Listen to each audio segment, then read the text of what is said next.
Before dinner, we have a very special speaker. His name is Urquhart. He worked with LRH. He's going to tell you some wonderful, crazy stories, I believe. Please welcome Ken.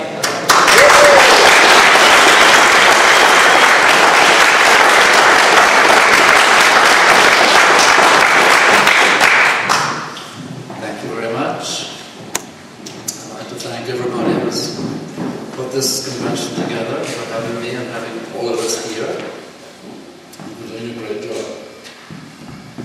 I'd like to thank John and Berger especially for giving us a glimpse for how much LRH meant to him personally. And I know exactly how he feels. Well, I ask your forgiveness because I'm going to be reading what I have to say. There are a number of things I want to say, and maybe some special ways of saying them, and these are things I don't hold in my head very well while I'm speaking, so I'm going to be reading. And can everybody hear me okay? Yeah.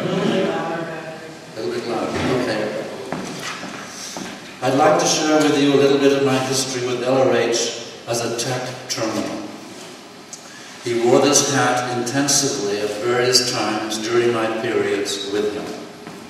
As I look back, the very strong perception I get that is in tech, LRH could be the very model of professionalism, as I saw with my own eyes.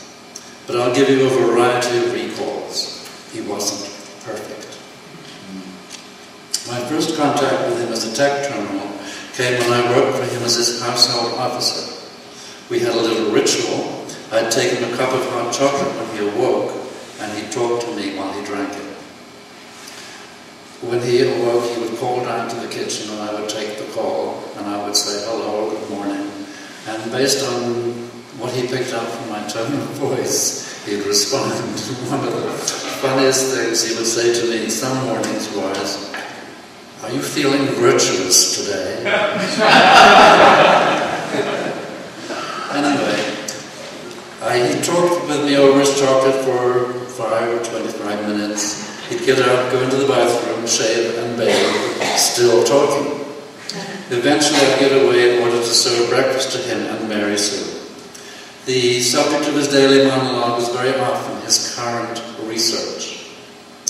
At the time, his research was leading up to what became the clearing course. And often, he was quite specific and detailed. For example, he once told me, knowing of my interest in music, that he discovered that the subject of music is completely covered in the basic reactive mind. He gave me 5 elementary, fundamental musical terms that appear in the band. I was interested, but he then went on to speak of other things. The next day, I managed to get in a question. I reminded him of the 5 musical terms which he had given me, and that he told me that these things always come in 2s. So I said, what's number 6? At the time, I was somewhere on what we now call the grades. I was nowhere near solo editing. Nonetheless, without a word, he got up from his hot chocolate and turned to the table where he had his meter and his research setting. He took up the cans and he began looking for number 6. Out loud. Wow. Now he was trying different things. He had his back to me. I said nothing, didn't move. But to myself I was saying, it's such and such. I had a specific term in mind. It's such and such. In due course he tried exactly that and then announced that it was the right one for the series. Wow. He turned around, looked at me and said, you could make yourself sick standing there listening like that. As if I was going to leave the room while he did his R6 research right in front of me. Then he grinned and said, well, I bet that's been in Reston a good good long. Interesting to note that for days after that, as I ran around the manor doing my work, I was hardly aware of my feet touching the floor. My body was floating.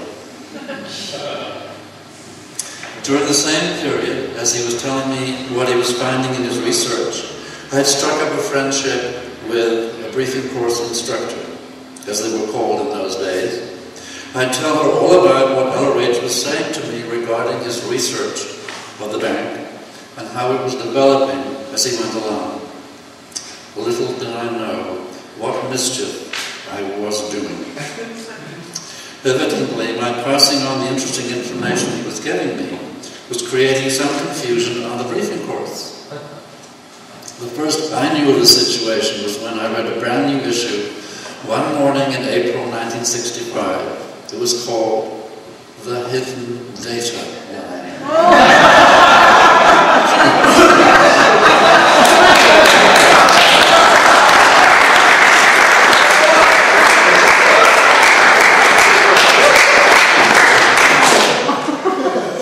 Well, as soon as I read it, I knew I had caused it. I immediately decided I'd better shut my big mouth and keep it shut. And I did.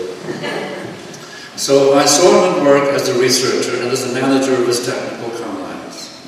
I had nothing to compare him with as a researcher, but the way he handled my big mouth was decisive. He put me squarely in my place, with no megwam, no force, no effort. In one neat, quiet stroke, he taught me a lesson I never forgot. Let's remind ourselves that I'm still not a hidden data line from LRH. As regards tech or anything else, there's nothing I can say about tech, about TRs and training, that he hasn't said already, said perfectly clearly and many times. And he said far more than I know. During 1964, he ordered training provided for St. Hill employees who did not qualify for the briefing course. I was on it, of course. I have at least one certificate signed by him personally. Came the time we had to do some auditing. I was to audit a local person who worked at St. Hill Audiovisual. Just before I gave that session, I had a session myself, and I noticed that the auditor had set up his meter in advance, so that the plug for the cans was inserted into the meter, but not all the way. When he was ready, he just tapped the plug all the way in. I thought that was very neat. So I had my meter set up just like that.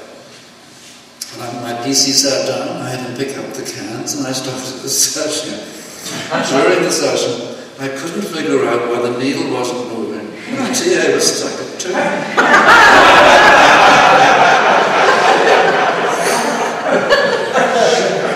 I turned the folder in, still a mystery.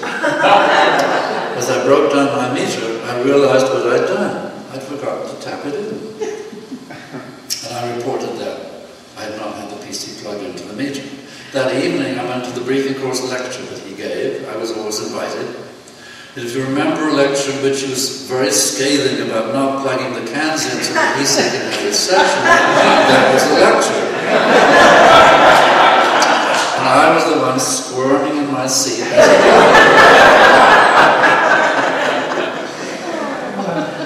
In the household, we had a local woman who did the cleaning and other duties. She was the housekeeper. She made the beds. For some reason, Ron was unhappy with the way the housekeeper was making his bed. She couldn't get it right, and I couldn't make sense out of either of them. He became so frustrated that he told me to pull her with hope. Now, this was an older, local woman.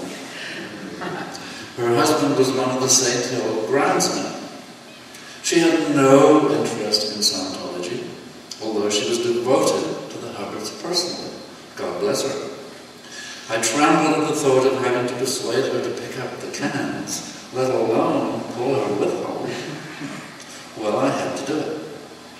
Meter and can in hand, I chased this terrified woman all over the manor.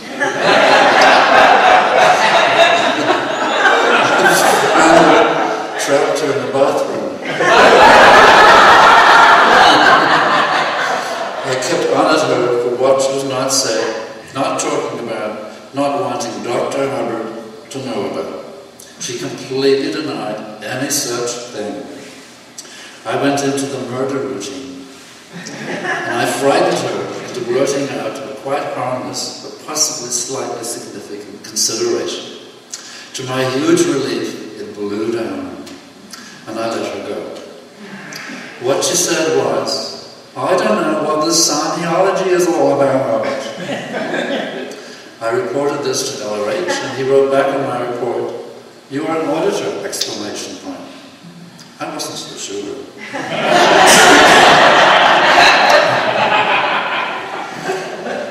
I recall vividly the early 1965 period in which he had that very creative spurt. There was the tuning course, the awareness levels, the 7-division org board, power processing, and the Class 7 course.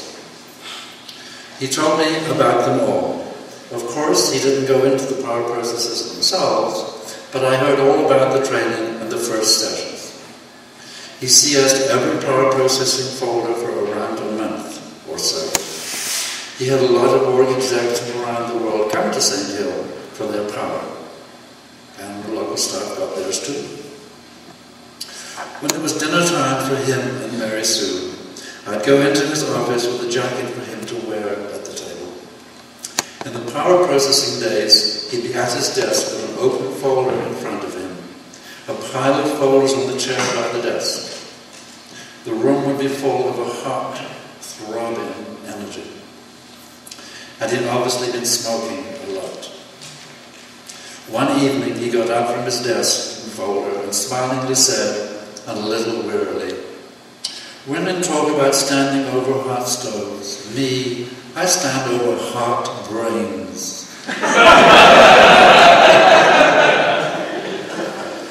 Another time, he was somewhat disappointed in the caliber of some of his execs getting their sessions, and some of the auditors giving their sessions. That evening he said to me ruefully, "I am mending the world with broken tools." I had a great time in my power processing. Virginia Dinesborough, God bless her, was my auditor. When I helped him on with his jacket after I'd had a really good session from Virginia earlier in the day, he turned to me and declared, "Man, you are going over Niagara Falls in a barrel." When he finished the first round of power processing, he turned his attention in later 65 to the new 7-division org board and getting that formed up. I didn't hear so much about tech from him.